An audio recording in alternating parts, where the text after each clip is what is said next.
Olá, estamos cursando o terceiro período de Engenharia Civil pela Unipac Bom Despacho. Eu me chamo Sara e essas são minhas colegas, Eleusa, Larnusa, Kênia, Jéssica e Gleice.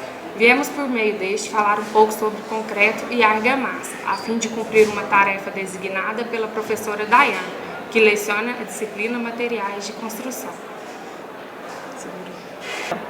A argamassa é constituída de cimento, areia e água, sendo que a areia é considerada um agregado miúdo, logo o concreto é uma argamassa acrescida de agregados graúdos.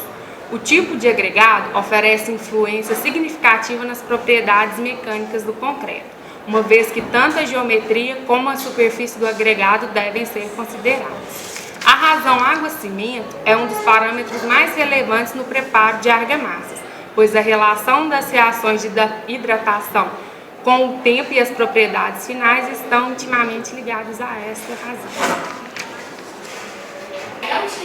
Tendo efetuado o experimento de argamassa, foi utilizado cimento Portland CPE 32, água potável, cimento areia 1x2 e outra 1x3, água cimento 0,43 para 1,2 e 0,56 para 1,3.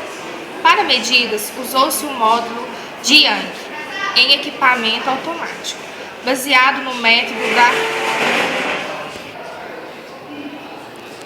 ressonância de barras. Essa técnica consiste na passagem de uma vibração mecânica pela amostra através de um tradutor isoelétrico. A vibração é sentida no outro transdutor e transformada em sinal elétrico, transmitida para o programa computacional que registra os picos de ressonância e de modo interativo. Calcula o módulo elástico e de cisalhamento, assim como a razão de Poisson. Esses são os materiais que nós usamos para a argamassa. Cimento, areia, essa areia ela encontra-se molhada, cal e água. Então, quando a gente joga a água na areia, no cimento e na cal, nos seus respectivos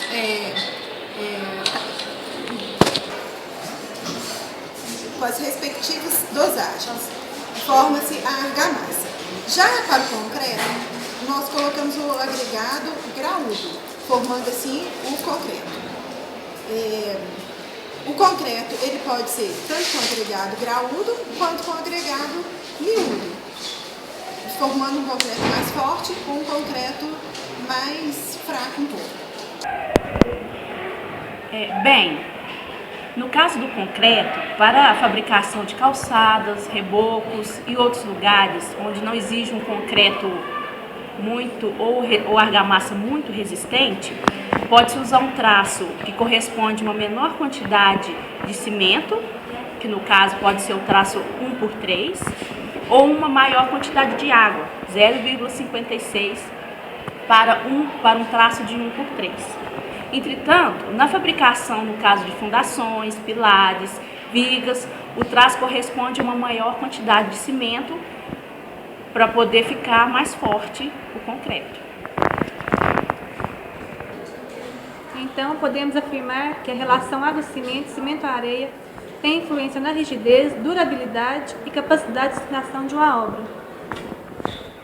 Bom, pessoal, por fim chegamos à conclusão que o acréscimo errôneo de água, ou agregado, atentamente é maior a excessivo da água. Pode ter o acréscimo e dar diferença no traço. A melhor coisa é as medidas, estando certa. Para a composição em argamassa, as medidas são ideais, ou seja, sempre seguindo as regras. Vejamos um exemplo de traço no concreto fraco, ele até rachou, e tem um exemplo dele mais firme, Com poucos trincados. ou seja, mais resistente. Isso. Foi. Por fim, o que tínhamos que falar era sobre o concreto e a argamassa, que são os produtos mais usados atualmente na engenharia civil, nas construções de pontes, de casas, de edifícios, viadutos, de estradas E essa é a apresentação que nós fizemos, nosso grupo. A gente agradece a oportunidade que a Daiane nos deu. E, por fim, um traço bem feito é aquele onde as medidas são de acordo com as regras. Ou seja, nada de ficar inventando muito traço diferente não, viu, gente? Um traço assim coerente é melhor. Obrigada.